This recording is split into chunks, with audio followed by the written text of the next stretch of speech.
네, 이렇게 잘 준비해서 하나님께 영광을 돌릴 수 있을 만큼 성장해온 바를 인해서 정말 기쁘고 감사한 일입니다. 아주 어렸던 이현이가 이렇게 벌써 성장해서 바이올린으로, 또 권율이가 또 바이올린으로 찬양을 돌릴 수 있는 것이 너무나 감사합니다. 우리 권율이와 관계에 대해서 처음 만났을 때 에피소드가 있는데, 권율이가 뭘 이렇게 그렸는가 이렇게 썼는데, 그걸 잊어버린 거예요. 교회 내에서. 그래서 그걸 찾을 때까지 안 간다고 이렇게 해서 교회를 다 찾았어요. 찾았는데 없었어요. 근데 엄마는 가셔야 되는데 아주 권율이가 한번 하면 그냥 그래서 제가 이 시간이 정 안 돼서, 권율아, 그러면 그때가 몇 살이지? 권율이? 그때가 몇 살 정도 됐죠? 7살? 7살 때. 그런데 제가, 권율아, 목사님이 약속하마. 권율이가 가고 나서 목사님이 쓰레기통까지 다 찾아서, 화장실 쓰레기통까지 다 찾아서 찾아주마. 찾으면 바로 연락하마.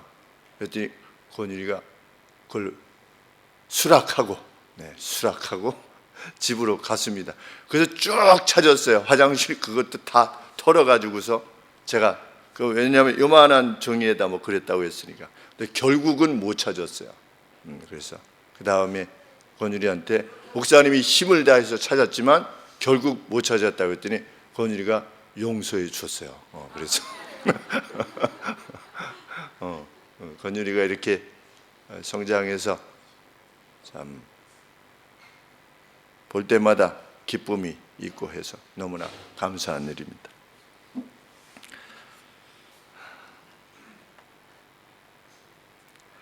성경에 보면 한때 온 세상이 멸망한 때가 있었습니다. 노아의 때입니다. 노아 때 세상이 멸망을 당했습니다. 폭력 때문에, 성경에는 강포라 되는데, 폭력 때문에 온 세상에 폭력이 관영하여서 하나님께서 세상을 멸망시키셨다. 이렇게 성경에 기록되어 있습니다. 폭력을 행하는 세상은 하나님의 멸망의 대상입니다. 성경은 세상에는 지상의 낙원이 결코 이루어지지 않을 것이다. 그 누구에 의해서도, 그 어떤 왕정에 의해서도, 그 어떤 개인에 의해서도 하나님이 원하시는 유토피아가, 지상 천국이, 이 땅의 지상의 천국이 이루어지지 않을 것이다. 세상은 다시금 제2의 멸망을 위해서 지금 치닫고 있다라고 하는 것이 성경의 가르침입니다. 왜? 세상에 관영한 폭력 때문에. 우리는 우리 자신들에 대해서, 삶에 대해서 폭력이라고 말하지 않을 수 있지 모르겠지만, 하나님의 관점에서 보면 누가 누구를 압박하는 것, 그것이 말로든 아니면 지위로든 아니면 돈으로든 아니면 땡깡으로든 상대를 핍박하고 압박하고 쫓아가서까지 자기들의 원하는 바를 집행시키려고 하는 것,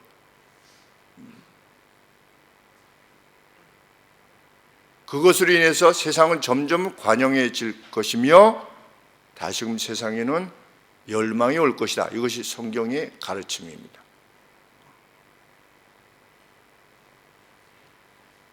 성경은 또한 소돔과 고모라가 멸망했다라고 기록해 놓습니다. 소돔과 고모라의 멸망 역시 폭력 때문입니다.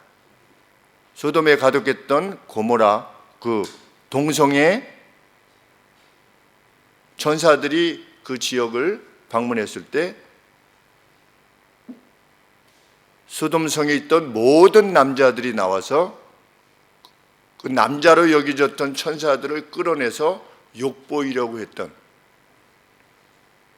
그만큼 폭력이 관영했던 도시가 소돔과 고모라였다. 그런데 그 폭력이 관영하기 전에 그 어떤 소돔과 고모라 지역에 대해서 성경은 뭐라고 말씀하고 있냐면 에덴 동산과 같았다. 그러니까 지리적 위치 그리고 자원들 이런 것들이 마치 에덴 동산과 같았다. 그래서 아브라함의 조카가 그곳을 향해서 땅을 원했을 만큼 그렇게 아름다운 땅이었는데 불과 유황으로 인해서 멸망당했습니다. 왜? 그 성 안에 있었던 폭력 때문에. 어떤 방식으로든 폭력은 하나님께서 가만두시지 않는 것입니다. 니느웨 성, 요나 선지자가 갔던 니느웨 성 역시 폭력으로 멸망했습니다. 요나 선지자가 갔을 때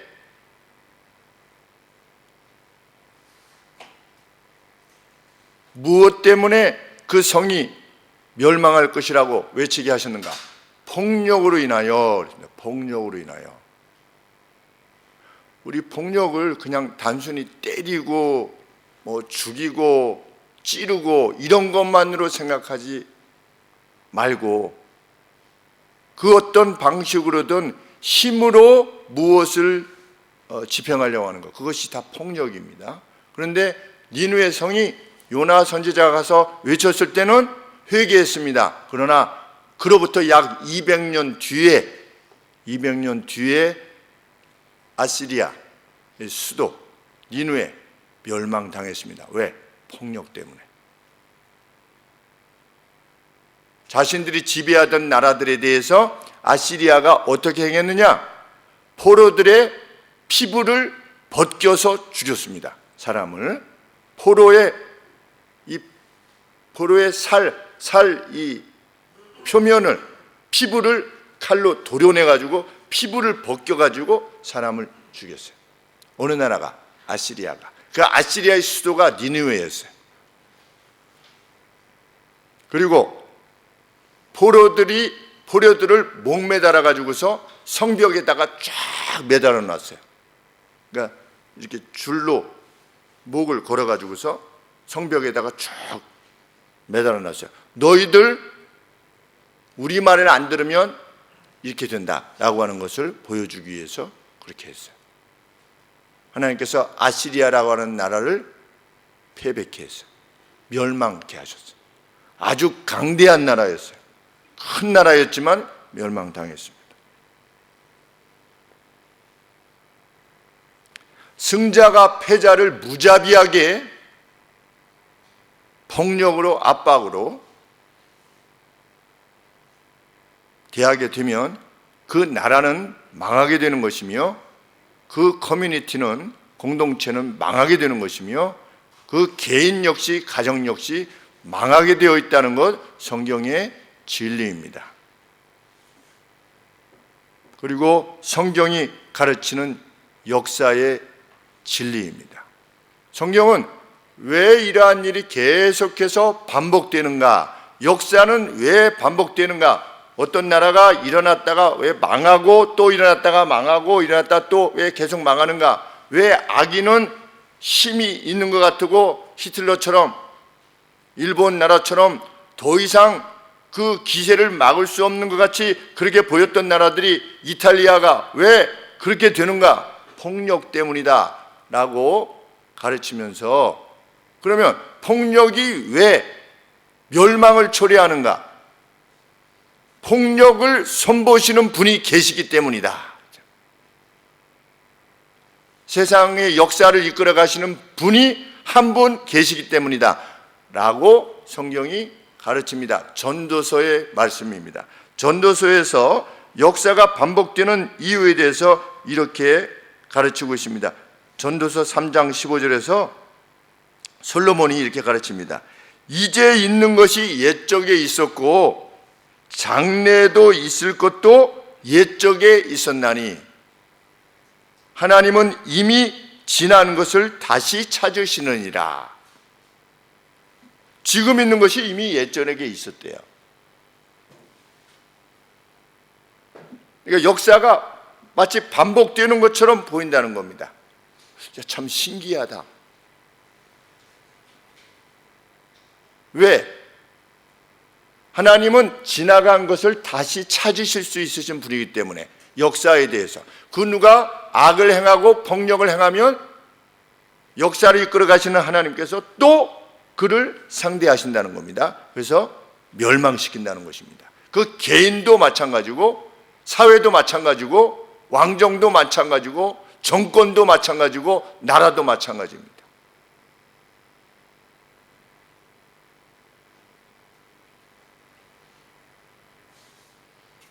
성경은 북이스라엘의 멸망도 다르지 않았다. 여로보암 2세 때 이 호세아 선지자가 여러 왕들을 거쳐서 이제 선지자 역할을 했는데 여로보암 2세에 취할 때에 그 북이스라엘이 아주 강대한 나라가 됐습니다. 그래서 여로보암이 그 2세가 41년 동안을 지도했습니다. 41년 동안 왕을 했어요. 그리고 나라도 아주 강대한 나라가 됐습니다. 그래서 아람의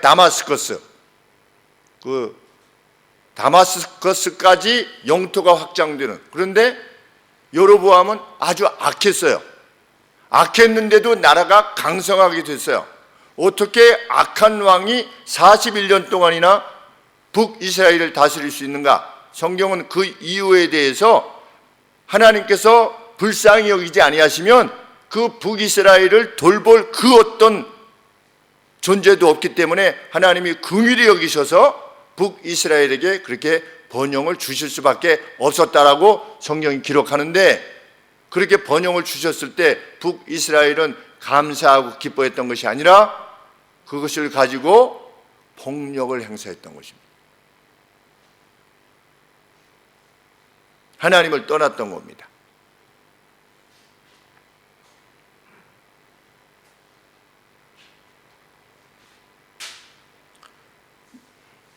하나님께서 호세아 선지자를 통해서 북이스라엘의 멸망을 선언하십니다. 갑작스럽게 너희가 멸망할 것이다. 13장 1절 말씀에 그들은 사라지는 연기와 같은 것이 될 것이다. 북이스라엘, 너 그렇게 강대한 나라 사라지는 연기와 같을 것이다. 미국과 같은 나라, 중국과 같은 나라, 러시아 같은 나라 사라지는 연기와 같은 나라가 될 것이다 라고 말씀하신 것과 같습니다. 더 강할 수도 있었지만 하나님께서 이렇게 경고하셨습니다. 하나님께서는 그들의 곡식과 포도주를 제하실 것이고, 그리고 울과 우리 양털과 배, 아마를 하나님께서 도로 찾으실 것이다. 그래서 그들이 먹을 것이 없게 할 것이며, 그들이 옷을 만들 이 재료가 없어서 벌거벗게 되는 것 같은 그러한 수치를 당하게 될 것이다. 어느 나라가 지금 강대한 이스라엘이었는데 누가 우리를 감히 논바 라고 했던 그러한 나라였는데도 불구하고 하나님이 그 패망이 갑작스럽게 올 것이다. 그리고 그들의 3대 절기, 유월절, 칠칠절, 수장절, 그들이 그렇게 우습게 여겼던 그 3대 절기를 다시는 드리지 못하게 될 것이다. 그래, 너희들 맘대로, 너희들 마음의 소원대로 왜 이런 귀찮은 것을 주어가지고서 우리가 이걸 자꾸만 지켜야 돼? 라고 했던 그 3대 절기도 너희들이 지키지 못하도록, 너희의 소원대로 지키지 못하도록 하겠다. 이렇게 하나님이 경고하십니다. 6장 2절 말씀에 의하면 너희의 길은 가시로 막힐 것이며 포로가 되어서 너희들이 그토록 좋아하는 우상의 한가운데, 우상의 나라 한가운데 너희가 거하게 될 것이다. 달리 말하면 포로되어 갈 것이다. 너희도 우상을 그렇게 좋아해? 그래, 우상의 나라로 가라. 포로되어 갈 것이다. 너희가 원하는 대로 그대로 행하게 될 것이다. 포로되어 간다는 것은 무서운 일입니다. 독일군이 소련으로 2차 세계대전 때 소련을 침공했습니다. 그래서 가는 곳마다 도시를 약탈했습니다. 약탈하고 그 안에 있는 소련 여성들을 겁간했습니다. 수많은 소련 여성들이 독일 남자들에게 당했어요. 나중에 소련이 독일을 침공해가지고 독일이 결국은 패망해서 베를린이라고 하는 도시가 소련군에 넘어가게 됐습니다.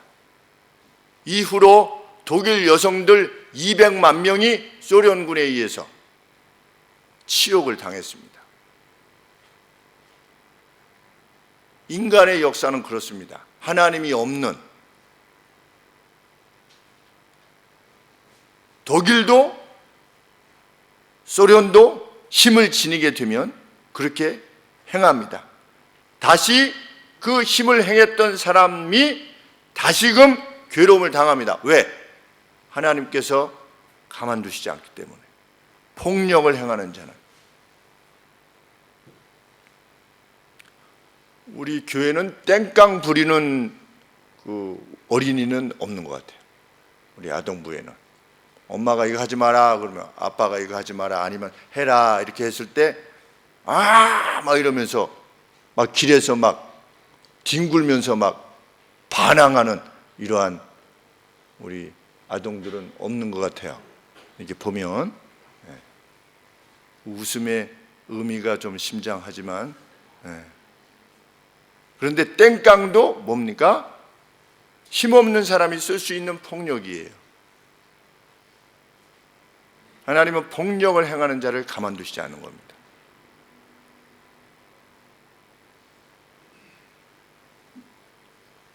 포로가 된다는 것은 실로 무서운 일입니다. 나중에 유다의 왕이 사로잡혀가서 눈을 뽑혔어요. 왕인데 눈이 뽑힌 겁니다. 무엇 때문에 그러한 처절한 고통에 직면하게 됐는가? 자신들이 앞서 행했던 하나님을 모르는 나라든지 하나님을 아는 나라든지 관계없이 폭력을 행하는 나라, 하나님께서 가만두시지 않은 겁니다. 그래서 우리는 이 땅이, 우리가 살아가는 이 땅이 폭력과 관계없는 나라가 되기 위해서 온 힘을 기울여서 나가야 되는 겁니다. 그래서 우리 안에 혹 세상으로 말미암는 어떤 분노가 있게 되면 분노가 폭력으로 표출되게 돼, 나타나게 돼 있어요. 그래서 그 누구도 미워하지 않아야 된다라고 하는 것이 계속되는 이 시대의 하나님의 가르침입니다. 우리는 분노를 유발하는, 폭력을 유발하는, 분노를 야기하는, 분노를 일으켜서 폭력을 유발하게 하는 그 어떤 것도 맞서서 싸워야 됩니다. 그것이 하나님 백성의 모습입니다. 제가 수요예배 때 말씀을 드렸나요? MBC가 홍콩 사태에 대해서 보도를 했길래 제가 그 밑에다가 감사합니다, 이런 관심을 기울여줘서 감사합니다. 자유, 그 누군가가 이 자유 때문에 뭐 다른 자유가 아니지 않겠습니까? 그냥 일상에 내가 가고 싶은 대로 가고, 내가 내 개인의 개인적인 어떤 그 자유, 그 정부가 일일이 이 CCTV 카메라로 누가 어디에 있고 뭐 어디에서 무슨 짓을 하고 있고 라고 하는 것이 알려지지 않는 나만의 비밀스러운 자유를 누리는 것, 내가 취직하고 싶은 대로 취직을 하고 내가 마음대로 외국에도 다녀올 수 있고 내가 벌어서 모아뒀다가 또 나중에 필요하면 쓰고, 이러한 자유, 아주 우리가 통상적으로 누리게 되는 이 자유, 이 자유를 위해서 싸우고 있는 홍콩의 크리스찬 성도들, 크리스찬 리더들 지금 싸우고 있죠. 잡혀가고 있고. 그 지도자들이 우리 크리스천인들이라고 하지 않습니까? 신앙의 자유를 빼앗기기 전에 생명을 걸면서까지 지금 싸우고 있는 것입니다. 그래서 MBC 보도 참 감사하다 이렇게 했더니 그 밑에 누가 댓글 달았는데 M병신 이렇게 달았어요. M병신이 지지율이 시청률이 떨어지니까 보도했구만. 그래서 제가 밑에 다시 달았습니다. 좋은 것을 행했을 때 잘했다고 감사하다고 해야만 더 좋은 사회로 갈 수 있습니다.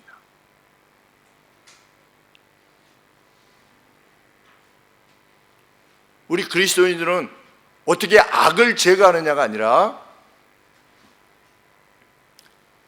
어떻게 선으로 악을 이기느냐를 보여주는 사람이 우리 그리스도인들입니다. 내 개인적으로 그건 어떤 악에 대해서 그 악을 넘어서는 선으로 선이 어떤 것이라고 하는 것을 보여주는 것. 그것이 그리스도인에게 맡겨진 사명입니다. 그래서 이 사회가 그쪽 방향으로 향해서 나갈 수 있도록 하는 그 하나님의 나라, 하나님의 킹덤, 그것을 세상에 보여줄 수 있는 유일한 존재가 누구냐? 우리 그리스도인들입니다. 그래서 예수님이 우리에게 말씀하셨습니다. 너희가 세상의 빛이다. 너희가 세상의 소금이고 나는 다른 그 어떤 나를 의지하지 않는, 나를 신뢰하지 않는 그 어떤 존재에게도 나는 기대를 가지고 있지 않다는 겁니다. 우리 그리스도인들에게 기대를 가지고 있다는 겁니다. 폭력이 아닌 폭력을 넘어선 사랑으로 너희 오른편 뺨을 때리면 어떻게 하라? 왼편까지 들이대는 자가 되라.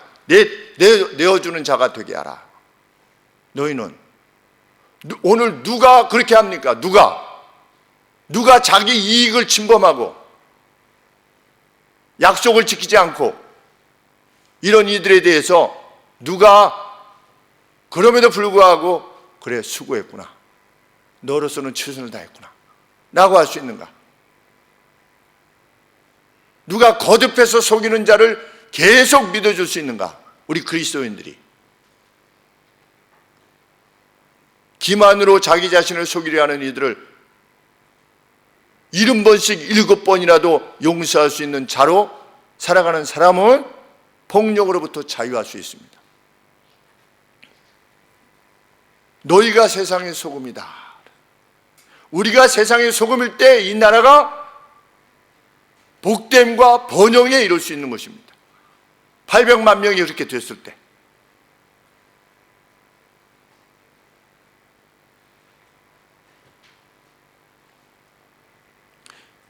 이스라엘에 대해서 호세아서에서 계속해서 기록합니다. 4장 1절에 보시면 북이스라엘에는 그 어떤 진실도 없었고 그 어떤 인애도 없었고 하나님을 아는 지식도 없었다. 4장 2절 그들에게 남은 것은 오직 욕설과, 우리 그리스도인들 욕설, 속임, 살인, 도둑질, 간음뿐이었다. 그리고 그들은 폭력을 고용했다. 돈을 주고 폭력을 고용하고.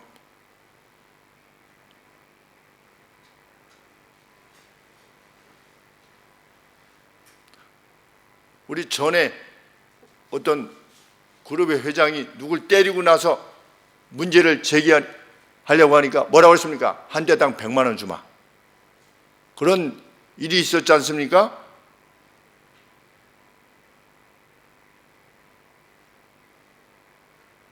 그런 나라 잘 될 수 없는 나라예요.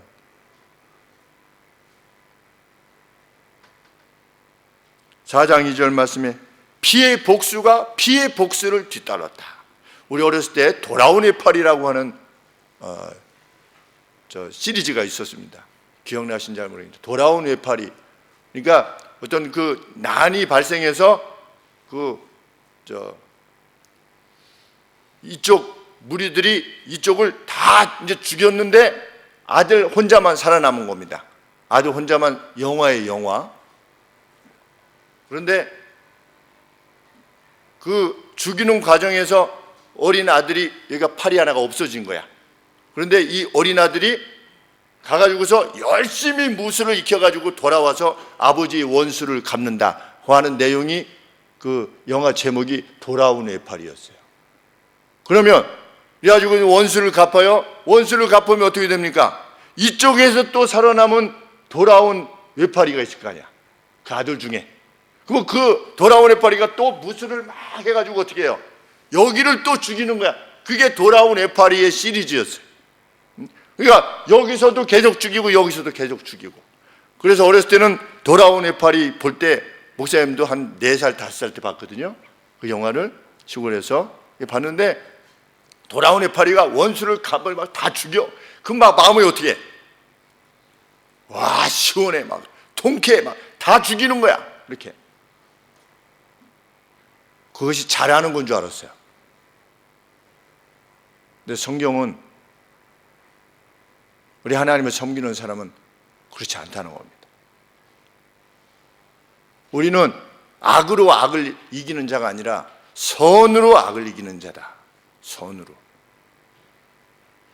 무엇이 더 선한 것인가를 보여줌으로 악을 이겨내는 것이다. 그것이 하나님의 사랑입니다. 그 나라가 부흥하고 발전할 것이고 그 가정이 복을 받을 것이고 그 교회가 복을 받을 것이고 그게 성경의 가르침입니다.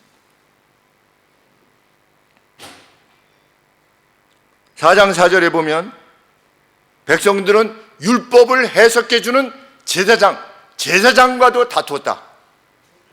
당신 말이 진리요? 당신 말이 진리입니까?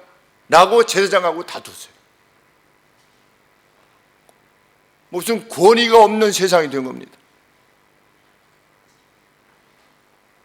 5장 7절에 보시면 그들의 자녀들은 불법의 자녀들이었어요. 모태신앙이었어요. 어렸을 때부터 몇 대째 자랐어요. 뭐 몇 대째 정도가 아니죠. 모태신앙이었어요. 그랬는데 그들은 이방의 방식으로 생각하고 많은 불법의 자녀들이 되었어요. 지금 아랍권이 그렇다고 하지 않습니까? 전부 다 무슨 알라를 제대로 믿는 것 같잖아요. 근데 그 안에 들어가면 어떻대요? 그냥 하는 것일 뿐이라는 겁니다. 왜? 안 하면 사회에서 분리가 되니까. 하루 5번 하면 해야 되는 겁니다. 내가 좋아하든 안 좋아하든. 그래서 전도가 된다는 거지요. 그런데 이스라엘에 하나님을 섬겼던 모태신앙의 그 가정에서 불법의 인물들이 나왔다. 왜? 부모가 그랬기 때문에.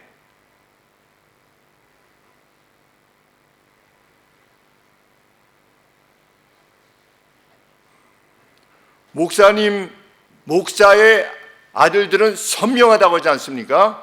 완전히 망나니가 되든지 아니면 정말 하나님을 잘 섬기는 가정이 되든지. 왜? 목사가 강단에서 우리가 하나님을 이렇게 가르치셨는데 삶 속에서 엉망으로 살고 기만을 행하고 속임을 행하면 그 어떤 괴리 때문에 우리 아빠는 교회에서는 이 설교 강단에서는 자유롭게 사십시오, 용서하십시오 이러는데 실제로 가면은 저희 막 이렇게 하면서 누구를 이렇게 하면 그 갈등을 인해서 어떻게 하는 겁니까? 하나님이 없다라고 생각하는 겁니다. 더 그냥 막 나가는 거죠. 그런데 부모가 하나님 안에 있음을 계속 희생하고 헌신하고 하는 것을 보여주면 우리 아버지가 믿는 게 진짜구나 라고 해서 하나님을 잘 섬기게 되는 그런 극단적인. 그럼 우리 가정들은 어떻습니까? 성경에 사무엘의 아들도 불량자라는 말이 있습니다. 그렇기 때문에 100% 그렇다라고 말할 수는 없지만 성경의 가르침들은 전체적인 일반적인 법에 의하면 어떻습니까? 부모의 신앙을 자녀들이 받아가는 것입니다. 이게 유산입니다.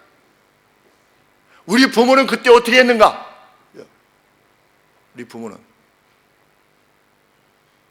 그때 뇌물 주고 세금을 면제 받았는가?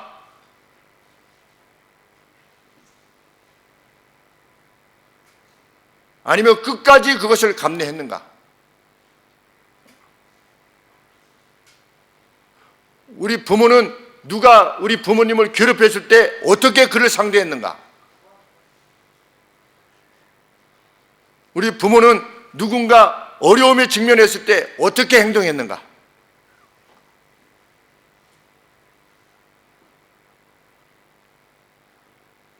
이스라엘은 제사장들조차 강탈과 압제를 행하였다. 7장 1절 말씀에. 그리고 지도자들은 포도주의 열기로 가득 찼었다. 술 취해서 그냥 놀새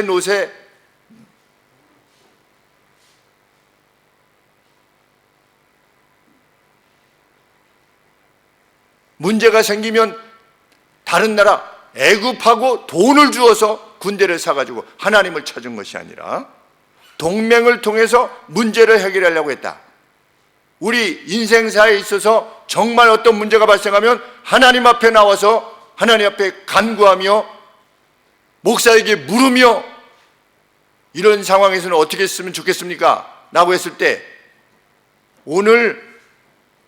오늘이라고 하는 신앙생활에 있어서 과연 그 어떤 중대한 문제를 결정할 때 목사에게 와서 제사장에게 와서 목사가 물론 제사장은 아니지만 하나님의 말씀을 맡은 자에게 와서 교회의 권위를 위임받은 자에게 와서 이렇게 되면 이럴 때는 어떻게 했으면 좋겠습니까? 라고 했을 때 어떤 말씀을 듣고 그 원리들에 대해서 성경 말씀이 이렇게 말씀하고 계시는데 이 말씀에 의거해서 행동하시길 바랍니다. 라고 하는 이들이 과연 얼마나 있겠는가? 오늘날 각 교회들마다 북이스라엘은 문제가 생겼을 때 어떻게 했다고 합니까? 돈을 주고 이방을 산 겁니다. 이방 군대를 사서 맞서서 싸우려고 했습니다. 과연 오늘 우리는 하나님이 우리의 문제의 해결자라고 정말 믿는가? 100% 믿는가? 왜 이 호세아서를 우리가 상고할 수밖에 없냐면 과연 나라로서 또한 교회의 모습으로서 호세아 상황과 우리가 얼마나 다른 것인가 라고 하는 것을 생각해 볼 때 등골이 오싹하고 밤에 잠이 안 오기 때문입니다.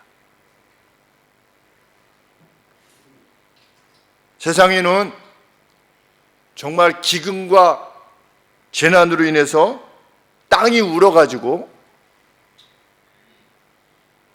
그 안에 있는 사람들 모두가 쇠잔해져 가는 나라가 분명히 있습니다. 어떤 나라가 그런 나라들일 수 있습니까? 우리 아프리카에 있는 많은 나라들이 그렇지 않습니까? 왜 그렇다고 합니까? 아프리카의 나라들이 자원도 많고 이런데 왜 그렇게 못 사는 나라들이 됐습니까? 폭력 때문에 그렇습니다. 폭력. 협력이 안 되는 겁니다. 협력이. 종족끼리.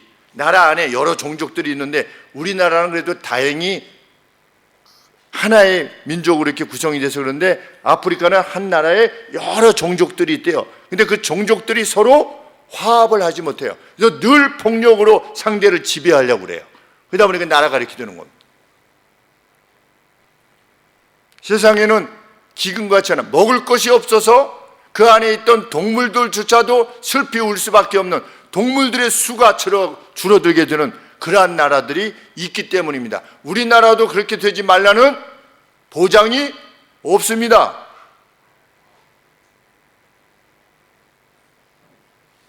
(8장 7절에) 보시면 하나님께서는 서 있는 곡식이 머리를 지니지 않게 할 것이다 이렇게 말씀하셨습니다.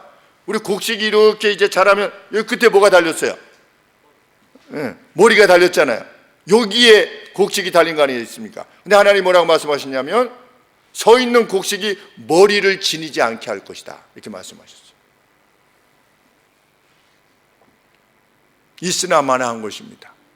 그러한 나라로 북이스라엘을 만들겠다. 왜? 너희가 하나님을 떠났고 너희 가운데 폭력이 난무하고 너희들이 힘과 힘으로, 하나님이 없는 사람은 힘으로만 행할 뿐입니다. 하나님이 없는 사람은 힘으로 모든 것을, 그것을 살면서도 많이 느낍니다.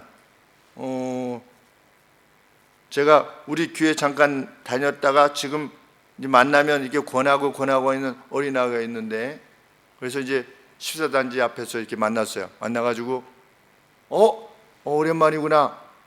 뭐 이렇게 이야기하고 있는데 뒤에서 누가 왜 그러세요? 그래서 이게 보니까 그 아이의 엄마하고 누나예요. 그러면 누가 이렇게 자기보다 훨씬 나이가 든 사람이 자기 동생이나 아니면 자기 아들에게 이제 6학년 정도 됐으니까 그러면 연배도 한참 차이가 나지 않습니까? 그런데 모르는 관계 속에서 만난 거예요. 근데 자기 아들에게 무엇인가를 말하고 있어요. 말하고 있으면 어쩐 일이세요가 아니에요. 뭐 하고 있냐는 거죠. 당신이 뭔데 내 동생, 이런 식으로.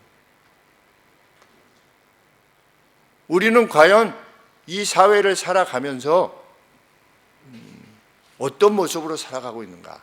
정말 나는 자애로운가? 그 누구를 만나도 자애로운가? 3층에서 물이 흘러서 내려왔어요.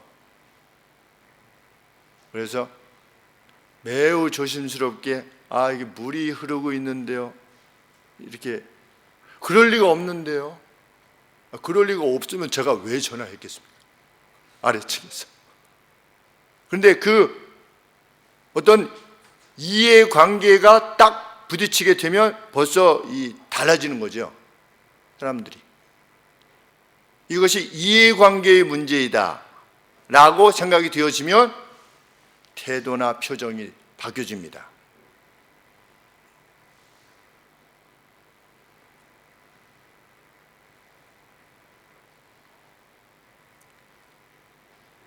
그런 나라는 서 있는 곡식이 머리를 지니지 않는 나라가 될 것이다.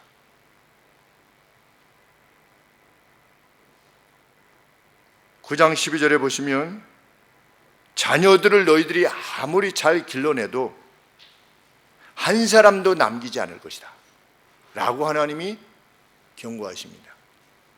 그런데 세상에 자녀들을 열심히 길러냈지만 내전으로 인해서 자기의 사랑하는 자녀들을 잃어가는 수많은 나라들이 있습니다. 그 대표적인 나라가 시리아죠. 내전이라고 하는 것은 무엇입니까? 그 폭력이죠, 폭력.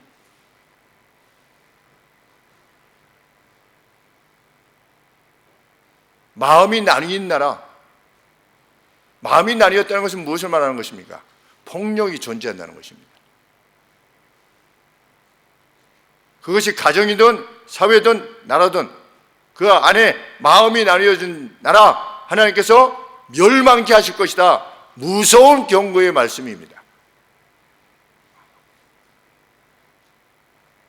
하나님은 회심을 촉구하십니다. 1절 말씀에 돌아오라 오 이스라엘이여 돌아오라. 하나님께서 원하시는 것은 무엇입니까?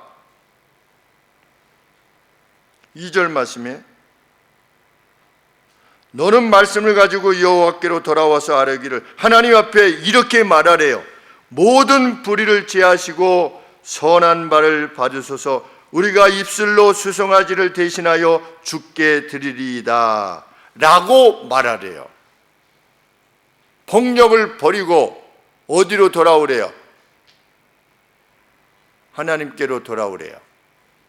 하나님께 돌아와서 뭐 하래요? 입술의 열매를 드리래요.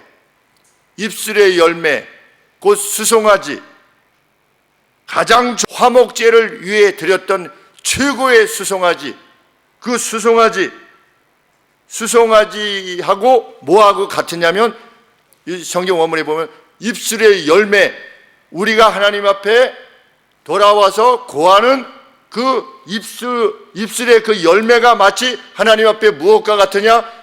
화목제를 위해서 최고로 엄선된 송아지와 같다는 겁니다. 하나님이 원하시는 건 뭐냐? 돌아와라, 나한테 돌아와라. 돌아와서 뭘 말해라? 모든 불의를 제해 주시고 선한 발을 받으소서. 우리가 입술로 수송아지를 대신하여 주께 드리리이다. 원래 뭘 바쳐야 되는데, 수송아지 바쳐야 되는데 하나님이 기뻐하시는 건 뭐냐? 입술의 열매, 감사합니다. 이제껏 드리지 못했던 드리도록, 그것을 드리도록, 여기서 드리리이다 라고 하는 것은 잃어버린 것을 회복하도록, 이런 뜻이라고 합니다. 무엇을 잃어버린 겁니까? 이스라엘 백성이 하나님을 향한 그 뜨거운 입술의 고백, 이것을 상실했던 겁니다. 하나님은 참으로 그걸 원하는 것인데, 참으로 그것을 원하는 사람은 무엇으로부터 자유로울 수 있는가? 폭력으로부터 자유로울 수 있습니다. 정말 하나님을 섬기는 사람은 폭력으로부터 자유로울 수 있습니다. 악인을 벌하는 것은 누구 몫입니까? 하나님 몫이라고 말씀하셨습니다. 그것을 정말 믿는 사람은 폭력으로부터 자유할 수 있습니다. 하나님은 그것을 원하시는 겁니다. 또한 하나님은 무엇을 원하셨습니까? 3절 말씀, 우리가 앗수르의 구원을 의지하지 아니하며 말을 타지 아니하며 말의 수를 가지고 우리가 한번, 내가 한번 해보겠다고 하지 아니하며 우리의 소원으로 지은 것을 향하여 너희는 우리의 신이라 하지 아니할 것입니다. 이렇게 말하래요. 하나님 앞에 고백하래요. 우리가 복받기를 원합니까? 가정이 복받기를 원하고, 내 개인이 정말 복받기를 원하고, 이 사회가 복받기를, 국가가 복받기를 원한다면 먼저 복음 안에 거하는 우리가 무엇을 해야 되는 겁니까? 마치 송아지를, 엄선된 송아지를 준비해 가듯이 하나님의 전에 나와서 하나님 앞에 호소하는 것입니다. 하나님, 제가 하나님 앞에 다시 옵니다. 하나님, 저의 불의를 용서하여 주시옵소서. 하나님의 떠났던 말을 용서하여 주옵소서.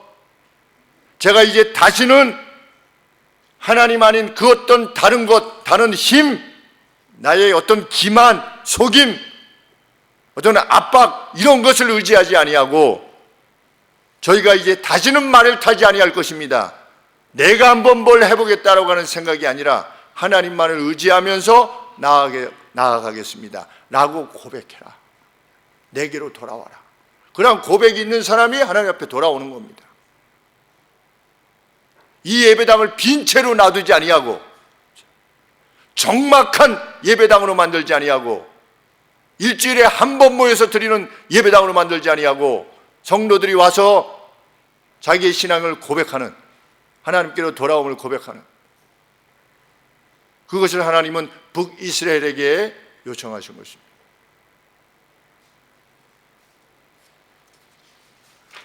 그런 신적인 인식이 있을 때, 그렇게 하나님을 섬길 때,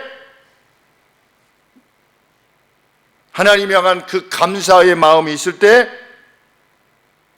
그 사회는 폭력과 전혀 관계없는, 멸망과 관계없는 그러한 나라로 번영해 이룰 수 있는 것입니다.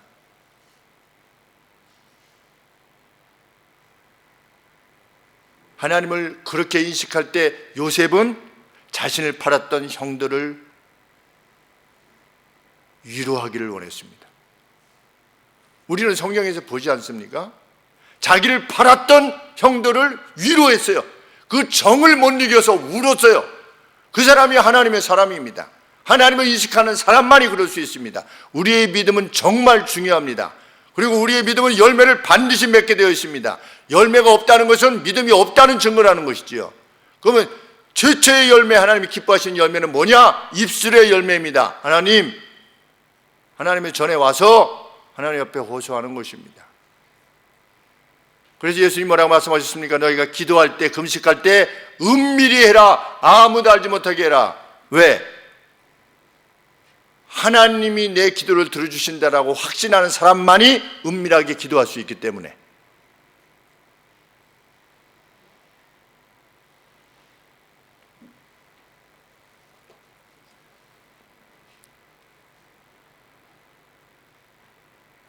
보아스, 아주 부자였습니다.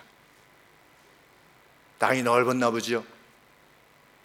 그 보아스가 예루살렘으로부터 왔을 때 보아스의 밭에서 일하던 노동자들이 노동자들이 보아스에 대해서 뭐라고 말했습니까?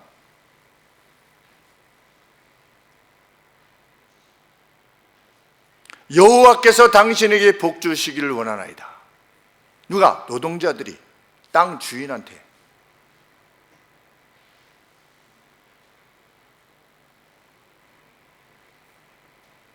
하나님을 섬기는 공동체는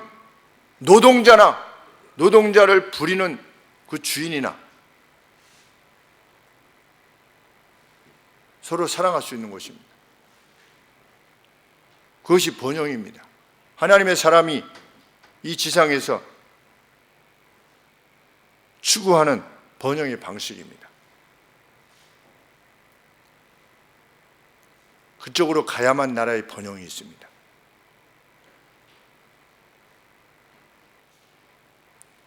하나님께서는 약속하셨습니다. 4절 말씀에 내가 그들을 그렇게 먹고 돌아오는 자들을 기꺼이 사랑할 것이다. 내가 너희를 사랑하마 내가 이스라엘의 이슬과 같이 될 것이다. 그는 백합같이 피어날 것이며 레바논의 백향목같이 그 뿌리를 내릴 것이다. 이스라엘의 백합은 하나의 구근에서 50개의 구근들이 나온대요. 그러니까 아주 그냥 하나 가지고 50개씩 쫙쫙 늘어나는 거죠. 그러니까 그만큼 번영에 이르게 하겠다. 하나님의 약속입니다. 백향목은 깊이 뿌리를 박으면 박을수록 더 아름다운 잎사귀가 나온다고 합니다. 하나님께서는 이스라엘로 하여금 그 뿌리를 깊이 내려서 그 나무의 잎이 푸르게 되는 그러한 백향목같이 너희를 만들어주마. 하늘서만 교회 만들어주마. 이 대한민국 만들어주마. 근심되냐? 잡들이 자꾸만 없어지는 이때 젊은 청년들이 나가서 일할 데가 없어요. 누가 잡을 제대로 얻었다고 하는 이야기들을 거의 못 들어봐요. 그래서 많은 사람들이 근심합니다. 하나님께서 믿는 우리들에게 먼저 요구하시는 건 무엇입니까? 내게로 돌아오라. 너희들 먼저 내게로 돌아와라.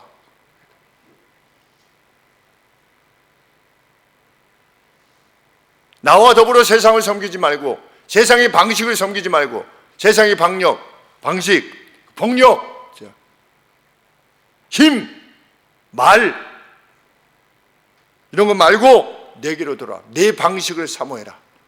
내가 너희를 백향목같이 만들어주마. 14장 7절에 너희를 포도나무같이 꽃피게 할 것이다. 무성한 잣나무같이 되어주실 것이다. 하나님 자신이 무성한 잣나무같이 되어주셔서 윤택하게 하고 너희들의 영적 활력을 내가 높여줄 것이다. 하나님이 이렇게 최종적으로 결론하십니다. 9절 말씀에 누가 지혜가 있어 이런 일을 깨달으며 누가 총명이 있어 이런 일을 알겠느냐. 제가 직역해 봅니다. 현명한 자라면 누구든지 그로 이것들을 이해하도록 하라. 통찰력이 있는 자라면 누구든지 그로 그것들을 알게 하라. 여호와의 도는 옳기 때문이다. 의로운 자들은 그것들 안에 행할 것이다.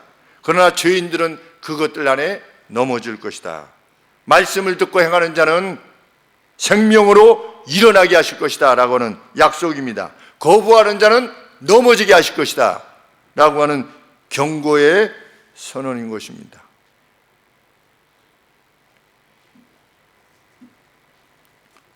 어쩌면 이 나라의 흥망성쇠는 우리나라가 베네수엘라 같은 나라가 될 것이냐, 시리아와 같은 난민이 넘쳐나는 그런 나라가 될 것이냐, 자기의 사랑하는 엄마, 자기의 사랑하는 누나가 저 아랍 나라들에 가서 그 집에 도우미를 해야만 먹고 살 수밖에 없는 필리핀처럼 될 것이냐. 그 나라를 폄하하려고 하는 것이 아니라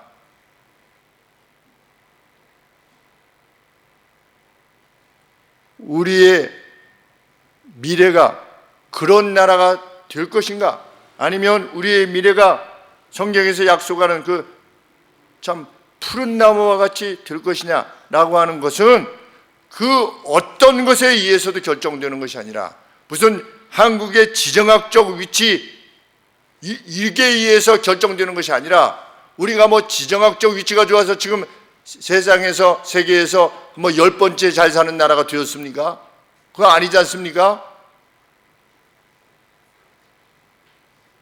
그것이 누구에게 달렸느냐? 실은 하나님을 섬기는 우리들에게 달려있음을 확신합니다.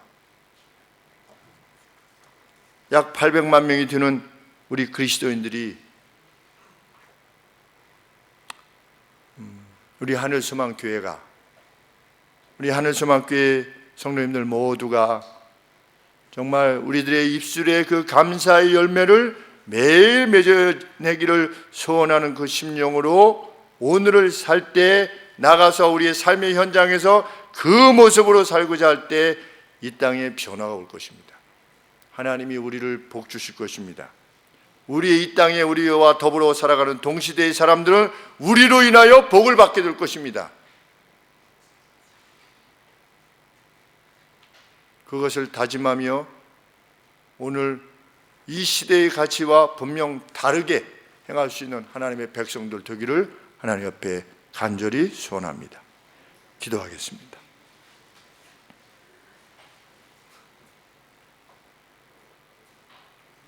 하나님, 우리 안에 뜻을 품을 수 있도록 도우시옵소서. 저희를 복 주실 때 부스러기가 떨어지는 것과 같이 이 땅에 백성들도 복을 받게 되는 역사가 있게 하여 주시옵소서. 손으로 악을 이긴다고 하는 것이 말은 쉽지만 희생과 헌신이 없이는 불가능한, 그리고 오랜 인내를 거쳐서 이루어내야만 되는 것임을 생각할 때, 그럼에도 불구하고 뒤로 물러서지 않게 하시고 겁쟁이가 되지 않도록 해주시기를 소원합니다. 아버지, 생명 다하기까지 주께서 우리에게 요청하신 거룩한 사명 감당케 해 주옵소서. 저희로 말미암아 세상이 복되게 하여 주시옵소서. 그리고 우리의 다음 세대들, 특별히 하나님, 그들이 마음껏 헤엄치고 놀 수 있는, 그들의 인생을 주 안에서 즐길 수 있는 그러한 미래를 남겨주기 위해서 오늘 눈물로 씨를 뿌리며 나아가는 저희가 되게 하여 주시옵소서. 예수 그리스도 이름으로 기도합나이다. 아멘. 우리 다 함께 일어나셔서 327장 찬송합니다.